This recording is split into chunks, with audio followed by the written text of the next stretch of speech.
Hi, this video is about Fulanis. In French they're called Pool, or sometimes they're called Fula, which is a large ethnic group in West Africa. They are at the heart of the jihadist insurgencies that are raging today in much of West Africa. They, I believe, are also the key to resolving these insurgencies. And I'm doing this video because I want to sound the alarm. If there's one group of people that I think are vulnerable to, at risk of being genocided, I think it's the Fulanis. Now here's the deal. If one attempts to deal with the terrorism problem in West Africa without taking into consideration the whole Fulani aspect of the jihadist insurgencies, I really think that one's efforts are bound to fail. However, in many countries, the tendency is either to ignore this aspect of the jihadist insurgencies or to take it to heart, but to draw the wrong conclusion, being to kill all the Fulanis. The latter is precisely what's going on in much of the region. I mean, just last week, Malian forces went into a town in Mali, in central Mali, and they detained as many as 30 Fulanis and marched them off into some forest and apparently slit their throats. I wish I could say that this was an isolated incident, but it's not. This kind of thing happens far too often. It happens in Mali, it happens in Burkina Faso, it happens in Nigeria, and there's a risk of this pattern replicating itself in other areas where which are now having to deal with this sort of Fulani-dominated jihadist insurgency. I'm thinking in particular about Benin and Togo. And if you want to know really how bad the problem is, in Mali and Burkina Faso, Malian and Burkinabe soldiers have filmed themselves butchering and eating dead jihadists, which are almost certainly Fulani. I've seen the videos. And no, I'm not going to share those videos as part of this video. No, I'm not going to do that. But the point is, it's really bad. Things are really, really bad. My main thesis here, the main thesis of this video, is that to understand West Africa's terrorist problem, you have to understand the various dynamics that push Fulanis disproportionately into jihadist armed groups. And solving the terrorist problem requires somehow addressing those dynamics. Killing Fulanis, massacring them, is not the answer, and it has been shown only to make matters worse, a lot worse. My name is Michael Shirkin, and welcome to my YouTube channel, Pax Americana, a conversation about world affairs, global conflict, military strategy, and anything else that happens to be on my mind. Now, if you're wondering with what authority I feel comfortable talking about Fulanis and West African terrorism, I can tell you this. Literally 20 years ago, I joined the CIA, and almost immediately I was put to work watching terrorism and counter-terrorism in West Africa. I've been tracking this topic on and off for the past 20 years. And most recently in my capacity as the Director of Global Programs at 14 North Strategies, which is a business intelligence firm that serves investors in Africa, I've been watching these things very, very closely. So what I'm presenting here in this video is really the distillation of some of my insights from 20 years worth of work. I will, to a large extent, be oversimplifying. I could go into much more detail and get really into the weeds about social things and social hierarchies and that kind of thing and local politics. I'm not going to do that. But the point is, in this case, in this instance, I do know what I'm talking about. I also want to call out, before I get started, a few books that I read on the subject that I think were particularly helpful for me. One is this book. What did I do with it? Here it is. The Jihad Pool. This is fairly recent. Le Jihad Pool au Sahel Central. In French, it's very helpful. There's another book that I found, an older book called Pasteur et Paysan de Gourma, which is in Mali, written by Jean Gallet. Now, I'm going to do this video by dividing into several parts. And I'm going to put timestamps in the description below. So in part one, I'm going to look at, well, who and where are the Fulanis? Part two, why are Fulanis now at the heart of jihadist insurgencies? Part three, what West African nations are doing about the Fulani question. And part four, is there a better way? Part one. Fulanis are a large ethno-linguistic group spread across the continent. And as you can see here from this map here, they go from the Atlantic coast to the Red Sea, and in particular in the Sahel, although also below the Sahel. The numbers of Fulanis in these countries varies from country to country, both in absolute terms and as a percentage of the overall population. Wikipedia offers the following numbers. These numbers are, I'm not going to call them accurate, but they're good enough to give you a general idea.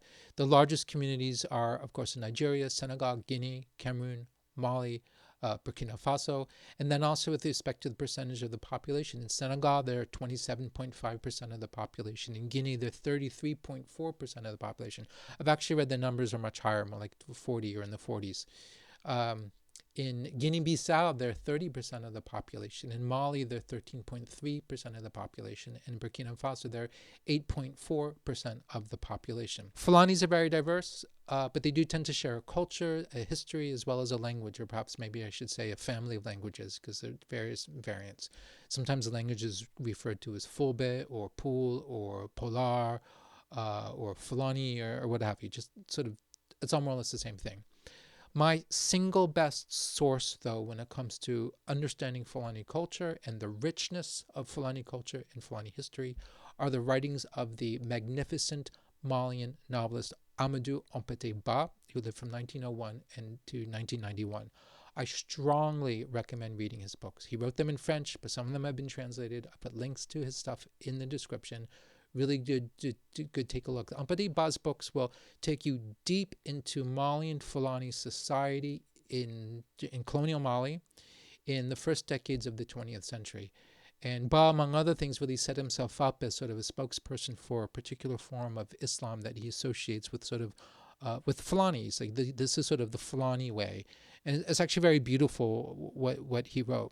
Hampâté Bâ, by the way, and this is an aside, I thought about this when I got into kind of a fight with one of my kids' teachers, because I was asking, like, why don't you teach them literature or English literature? And the teacher said, well, we can't really teach these books because they're not really relevant for the lived experience of the students in our school. And I thought, well, that's ridiculous. And also part of the beauty of books is that it can take you very far away from where you are and who you are and take you to someplace very, very different and introduce you to a world much larger than yourself. So one of the things that I thought of when talking to the teacher about this is Hampâté Bâ's work, who just writes about the history and the traditions and daily life of Fulani in colonial Mali. And it's just extraordinary that a book can do that. So go and read. A large portion of Fulanis are herders, and a large portion engage in nomadic herding, right? They move the cattle around from place to place, from pasture to pasture, from water source to water source, and kind of a seasonal thing. But that being said, there are a lot of Fulanis who live in cities. There are a lot of Fulanis who farm. In the cities, you're going to find Fulanis doing all sorts of things. You can probably find Fulanis in every conceivable profession. There are educated Fulanis. There are illiterate Fulanis. You're going to find Fulanis in all the state security services. There are Fulanis in politics. There have been Fulani presidents of several of these countries. They really are very diverse. But the stereotype is that Fulanis are herders. And because they're herders, that means that they often have been in conflict with farmers. So in Africa, there's this constant tension between the farmers and herders because the herders like to move their cattle through to graze through land that the farmers cultivate. Historically, these sorts of problems, I mean, this is an age-old problem, but historically, it was always kind of controlled. The conflicts were controlled, and the fighting that resulted from these conflicts were controlled because of traditional conflict resolution mechanisms and all sorts of ways that traditional societies would kind of tamp this down and keep things from getting out of hand. Those mechanisms have eroded for all sorts of reasons. Plus nowadays, because of the proliferation of small arms and things like AK-47s, little fights have become a lot more lethal than they ever have been in the past. Fulani society, I wish to stress, is far from monolithic. It's divided by complex hierarchies. There are Fulani groups and sects or castes, maybe you could say, that are high up in the pecking order and then at the bottom of the pecking order. And you've got elites and sort of commoners, and you've got former slaves and, winners and losers and all sorts of different groups. So it's really very diverse. Now, we need to back up, though, and think about Fulani's role or place in larger society. And I think that the best way to think about it is in terms of a three-way relationship between the Fulanis, non-Fulanis, amongst whom they live or amongst whom they interact, and the state. So in this three-way thing, the state often plays this role of being an arbitrator between the Fulanis and the non-Fulanis. The state also, the African states often, and the colonial administrations before them often have had policies regarding Fulanis and non-Fulanis and managing the relationship with them and managing the sort of conflicts that emerge between the Fulanis and the non-Fulanis. By and large, it has often been the case that Fulanis have perceived themselves to be discriminated against by the state, to get sort of the always the short end of the stick. and that the state will discriminate against them or maybe even sometimes persecute them. So there's sort of like large, long-standing grievances against the state. But that being said, perhaps an even better way of thinking about it is not just this three-way thing about between like the Fulanis, non-Fulanis, and the state, but rather you have, remember I said that Fulanis themselves have all sorts of striations and hierarchies. And what this means is that for a given political dispensation in a local community, sort of a relationship between the Fulanis and the non-Fulanis and the state, you've got some levels of Fulani society or some parts of Fulani society that do well by this political dispensation and like it and support it and are supported by it, right? The state might support certain Fulani elites, or the colonial administrators might have supported certain Fulani elites.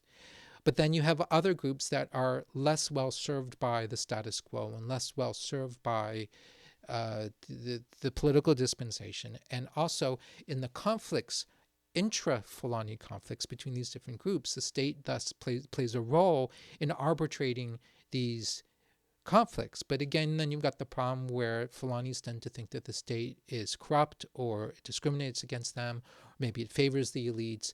The elites buy them off. There's a lot of unhappiness that's sort of associated with this relationship. Although, again, most of the time everybody gets along. Most of the time there really aren't any problems. Part 2, Fulanis and jihadist insurgencies. Fulanis are not strangers to jihad. In fact, in the 19th century, before colonization, there were at least 2 major jihadist movements that took place in West Africa that were led by Fulanis and led to the establishment of Fulani empires. At least 2 throughout this entire region that existed before colonization. The colonial powers really put an end to all that and ended up sort of disempowering these Fulani empires and breaking them up, but then also sort of then freezing in place these sort of social hierarchies, relationships between the Fulanis and the non-Fulanis, but then also the hierarchies within the Fulani community. In the 21st century, in the Sahel, the jihadist insurgency that we recognize today, what's going on in Mali, Burkina Faso, Niger, etc., that actually started in northern Mali amongst Arabs and Tuaregs, and it was an offshoot of the Algerian Civil War. The jihadism there, the jihadist groups, they took root, they recruited locals, primarily Arabs and Tuaregs, but then some Sangrai got into it. But still, it was a northern Malian thing. The Fulani really didn't have much to do with it at all. In 2012, however, in the sort of the tumult of the coup of 2012, and then there was a Tuareg rebellion, and then the coup, and then all sorts of really bad things happened throughout Mali in 2012, 2013. And the result was that there was in midst of all of this, there was a very charismatic Fulani leader who raised the flag of jihad and basically said, okay, now we're going to have like a Fulani jihad. And at that point, the epicenter of the jihadist insurgency in Mali really shifted to central Mali and became much less about Arabs and Tuaregs and much more about the Fulani. The same thing happened in Burkina Faso. What happened was there was a charismatic Burkinabe Fulani leader who was in Mali and he was active in the Malian Fulani jihadist group, who went back to Burkina Faso and he set up shop and he kicked off a jihadist insurgency amongst the Fulani in Burkina Faso. And that's how Burkina Faso he set it on fire, and it's burning very, very hotly today. Fulani are less central to jihad in Niger, but they're involved. They're heavily involved in Nigeria. The risk to Ghana, Togo, Benin, Cote d'Ivoire is by and large associated with Fulanis, both coming in across the border from Burkina Faso, but also local Fulanis. I'm going to add to that while most of the Fulani jihadists that I referred to are associated with this Al-Qaeda affiliated jihadist coalition called JNIM. Also, Islamic State in Mali, Niger, and Burkina Faso is largely a Fulani phenomenon. So the question then is why? Why are Fulanis disproportionately represented in the jihadist insurgencies that we now see in West Africa? Ideology, religious ideologies does play some role, as does an element of Fulani irredentism. There's some memory that many Fulani have of the great Fulani empires of the 19th century. But I think most of the evidence suggests that what generally drives the Fulani participation in the jihad has to do with local politics, local grievances, intra-Fulani conflict, intra-Fulani grievances, and grievances associated with relations between Fulanis and their neighbors, and also with the state. Now, in this part of the world, it's really important to understand that political authority often goes hand in hand with religious authority. You have this elite, you have a structure, you have a given political dispensation with certain elites, certain people in charge, and certain people are subordinate. And this is often underpinned by a religious thing. You've got these traditional religious leaders who lend their credibility and the legitimacy to supporting and propping up the system. So what this means is that in order to challenge the elites politically, you often do this by challenging them religiously, or vice versa, because it's all sort of the same thing. Let's go back to Hampâté Bâ. Hampâté Bâ, in his books, espoused a traditional form of Islam that was associated with, that he identified with traditional Fulani religious leaders. And theirs was an Islam that was influenced by Sufism, I think by the Sufi brotherhoods, and by more than a little traditional African spirituality and spiritualism and animism and that sort of thing. And it all becomes a really good target for anybody who, for whatever reason, thinks that this is this weird hybrid. This is not a pure form of Islam. And a way to rebel against this, and also a way to rebel both against the traditional Islam and the traditional political system, is by, well, you do one or the other, but you rebel against the traditional political order by challenging the religious order, by challenging the religious authorities, and doing so in the name of some sort of purified form of Islam. And this happens all the time in West Africa. This is very common. In most West African countries, you have these Islamic reformist movements or Islamist movements that play a real role. They're really critical of the status quo, and they're really critical of the way religion is often practiced. Most, I believe, of these groups are benign. They're what you call quietist, which means that they're interested in changing religious practice and having a spiritual influence, but they're not interested in armed rebellion or terrorism or anything like that. However, some are, and some are into jihadism. And then what happened in Mali and in Burkina Faso is that a few decided that violent jihadism was the way to go, and they raised the flag of jihad, and they managed to attract followers. There are also economic motives here. At stake is access to resources like pasture and water. You've got like certain Fulani elites control the water, and if you want to bring your cattle to get the water, you've got to pay them tolls, or you want to access certain pasture. It's like you're controlling the resources. There's the disadvantaged in the system feel like they're put upon by the elites, backed by the state, backed by the traditional religious authorities, and they want to rebel against all of these things. And also, recent examples of armed rebellion in this area have shown that it pays. If you're a young man looking for an opportunity to advance socially and economically, you don't have many options in this part of the world. What you can do is you can become a rebel or a jihadist, and it pays. It's a weird way of putting it, but it's a way to get money. It's a way to get social status. It's a way to advance politically, socially, and economically. And remember, there are very few opportunities here of any sort, economic opportunities. All of this, of course, is happening in the context of soaring populations. The population growth rate in this part of the world is just staggering, the highest, I think, anywhere in the world. And also, so you've got more and more people who are competing for fewer resources. And you also have climate change. And climate change really is a big deal because, for one thing, it means that there's like less water and less pasture. But it also means that where the water is and where the pasture is shifts. So that if you're a nomadic herder, you've got to take your cattle to different places, which causes more conflict and new friction. And often what happens is that the migratory routes go further south, right? So deeper into the cultivated areas. And it just heightens the friction between the different groups who are competing for the different resources. Some Fulanis join the jihadist groups for religious ideological reasons. Some join because of local grievances. Some seek some sort of economic advantage. Also, unfortunately, a lot of them just seek protection. Because as soon as some of these Fulanis raised the flag of jihad, what happened was the state security services and their allies, like various paramilitaries and local communal militias, went after them.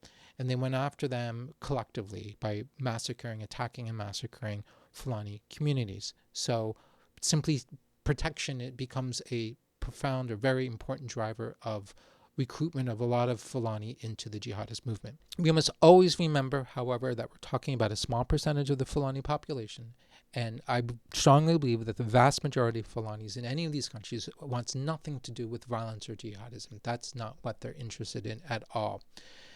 And the evidence that I have for this is that if you point to two of the countries that have the largest Fulani populations by percentage of the population, I'm thinking Guinea and Senegal, you see that they don't have jihad.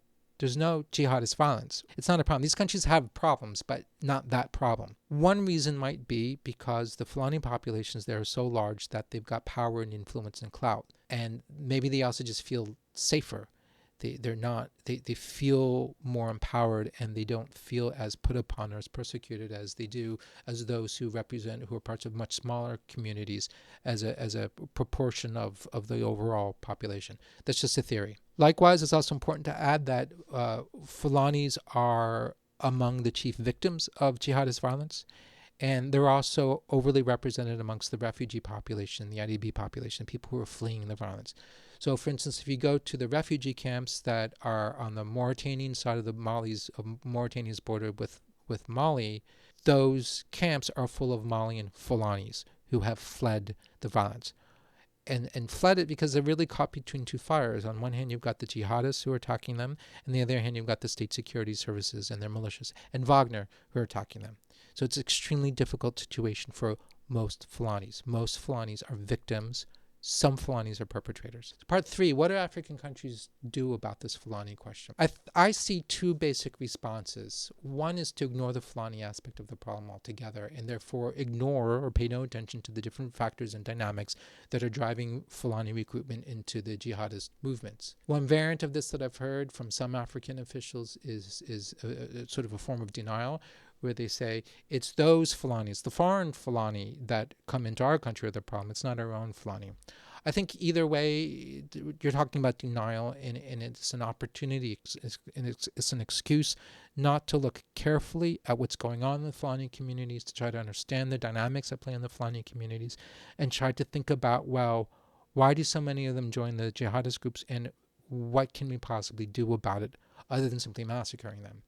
The other common response is in fact massacre, violence against Fulanis, but taken as collective targets.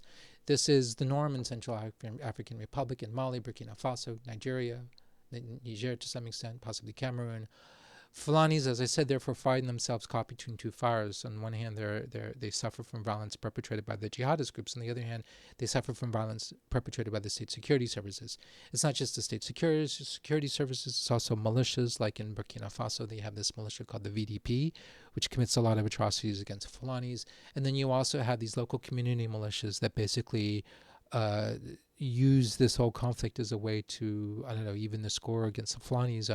I'm not sure what. Groups like in Mali, you've got Dozo hunters who are often involved in Malian military actions against Fulanis, and also they were involved in some of the Russian mercenary activities against Fulanis. Part 4, is there a better way?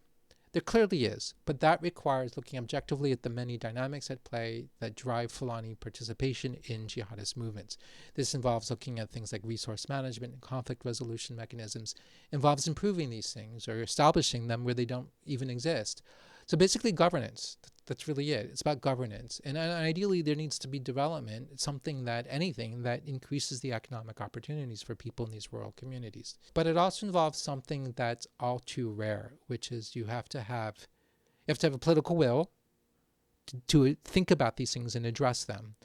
And you also have to have governments that are trusted by all sides to, in good faith, work to figure out equitable arrangements that serve all the communities, managing the farmer-herder problem, managing the resource management problem, managing all these sorts of issues. A good faith, objective, non-corrupt state would go a long way. Is this possible? I'd like to think so. Challenging? Absolutely. Now, the Gulf of Guinea states, and by that I mean Benin, Cote d'Ivoire, Ghana, and Togo, which are really terrified about the spread of jihadism, Fulani jihadism from Burkina Faso, to their great credit, are doing a lot of the right things. So what they've done is they've sort of declared these zones in the northern parts of their countries, which are the most vulnerable, and they're working on the governance piece and they're working on the development piece, along with security stuff. Are they doing enough? Probably not, but at least they're, their head's kind of in the right place, and I think that's really to be encouraged. And thus far, there's little evidence of them falling into the trap of just collectively targeting Fulanis. There've been no massacres or anything like that, which is wonderful. I really hope it stays that way. I think for me, the bottom line is that combat operations against jihadist groups is necessary, but it'll never be sufficient until the local drivers and local dynamics are addressed. They're thought about, considered, and there's some attempt, good faith attempt, to actually deal with them while also doing the security stuff. That requires, above all, and I think the most important thing that requires is simply the political will to do that. Unfortunately, the will often seems to be lacking, and these governments often prefer to take shortcuts, and the shortcuts that they prefer are usually military shortcuts. Let's get Wagner to kill them. Let's buy new weapons. Let's buy Turkish drones. That's cheaper and easier. These are like silver bullets, but it's not doing the hard work, the political work of reforging the social contract with Fulani communities and with the neighbors, the communities that interact with the Fulanis. I also wonder if there's a way to help state security services be more discerning with respect to being able to distinguish between the bad actors and the not bad actors. And the example that I have that directly comes to mind is the Moura massacre in Mali in 2022. Maybe like 300 people were killed. I believe most, if not all, were Fulanis. And I talked to a Malian officer about this, and he had some really interesting things to say about the Moura massacre. And one of the things he said was that this was a legitimate military operation because the JNIM, the terrorist group, uses that market and other markets in order to buy supplies, to get funds by taxing people, selling cattle. It's a really important thing in terms of logistics for the jihadist groups. So Mali has a strategy of shutting down the jihadist groups' ability to do that using these community markets. So apparently they had good intel that JNIM was present in Moura, and they rolled in and they cast a very wide net, and they detained a whole lot of people, and they killed a large number of them. So I asked the Malian officer, well, okay, did you have processes in place to try to sift out the bad guys and thus to spare the good people or the innocents or the neutrals or whatever? And he said that it would be good if they could do that, but they lack the capability, they lack the capacity. So rather than attacking the problem with a paring knife, they go at it with an axe. And as a result, a lot of people get caught up in this, and a lot of people get killed. So the question therefore becomes, maybe it's possible to work with these groups in order to, or with the state security services in order to try to enable them to be more discerning. The catch, of course, is whether or not they even have the will to do this. And I'm not entirely sure that they do. And I think certainly in Mali, I think it's the case that they kind of like this, the Malian security services. So for instance, when one of the things that I heard from Malians, when the French were still in Mali, and there's already talk about inviting Russians in, and people were saying that they would rather have Russians as security partners than the French. And I asked why, because to me, you don't want Russians doing this, because Russian counter-insurgency just generally involves just killing everybody. And the line that I was given was that, well, the Russians would take off the gloves, enlever les gants. And so there's this notion that you need to be violent, you need to kill a lot of people, and this is just how it's done. And which is something the French would certainly never abide by. The French would not have anything to do with this. And the French and all the other Westerners who had been involved in training Malian forces, I'm thinking about the European Training Mission in Mali, EUTM, I know for a fact that they worked hard with the Malian military in order to try to improve their human rights record. And apparently their human rights record actually did improve. They were listening. And so even, I think Human Rights Watch even said, at least one report saying, yeah, their record's gotten better, they're behaving better, which suggests that maybe some of this training was rubbing off. But then, of course, they kick the French out, they bring the Russians in, and all that's just out the window. And the fact that you've got these videos of Malian soldiers cutting up and eating parts of dead jihadis tells me that there's something rotten in terms of the institutional culture, because this is I don't think it's being encouraged by the command structure, but it's tolerated, and there's a sort of attitude or approach towards fighting locals, fighting jihadists, which in their minds is almost always Fulanis, that kind of encourages that sort of thing. So it's a question about sort of culture, but also political will.